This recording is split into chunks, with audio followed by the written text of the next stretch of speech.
تخيلي معايا المشهد ده. الساعة 10 الصبح صحيتي وقلتي النهاردة هبدأ أتعلم حاجة جديدة، يمكن إنجليش، يمكن مونتاج، يمكن أذاكر كورس كنت مأجله مثلا. مسكتي الموبايل، فتحتي يوتيوب، لقيتي فيديو شدك، بعده فيديو تاني، بعده شورتس، بعده ريلز، بعدها فجأة بصيتي في الساعة ولقيتيها الساعة 3 العصر. الغريب إنك طول الوقت كنت ماسكة نفس الجهاز اللي كنت ناوية تحققي بيه هدفك، وده خلاني أفكر طب هل المشكلة فعلا في الموبايلات بتاعتنا؟ بس الإجابة لأ، لأن نفس الجهاز اللي بيضيع وقت ناس هو نفسه اللي بيخلي ناس تانية تبني مستقبلها. في ناس اتعلمت منه لغة جديدة، وناس اتعلمت شغل أونلاين وبدأت فيه، وناس تانية عملت قناة يوتيوب وصلت لآلاف الناس، وناس غيرت جسمها أو اتعلمت مهارة وحتى لو زودت دخلها، كل ده بنفس الجهاز. إذن إيه الفرق بقى؟ الفرق إن في ناس بتستخدم الموبايل بوعي، وناس بتستخدمه بعشوائية. أنا كمان كنت بقع في نفس الغلطة، كل شوية أقول هدخل 5 دقايق ولاقي ساعة أو ساعتين راحوا مني، وفي آخر اليوم أحس إني تعبان رغم إني ما عملتش أي إنجاز.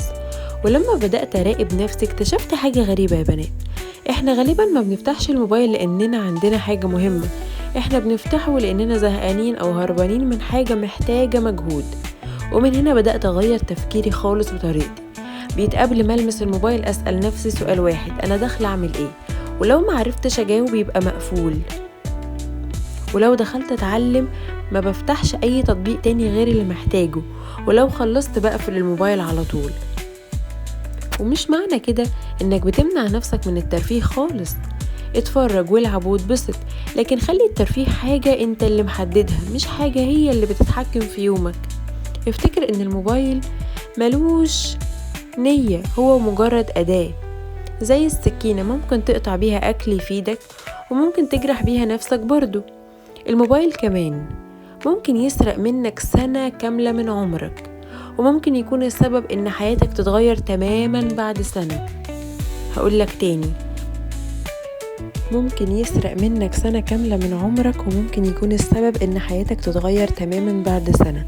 السؤال الحقيقي مش الموبايل وحش ولا حلو، السؤال هو انت بتستخدمه ولا هو اللي بيستخدمك.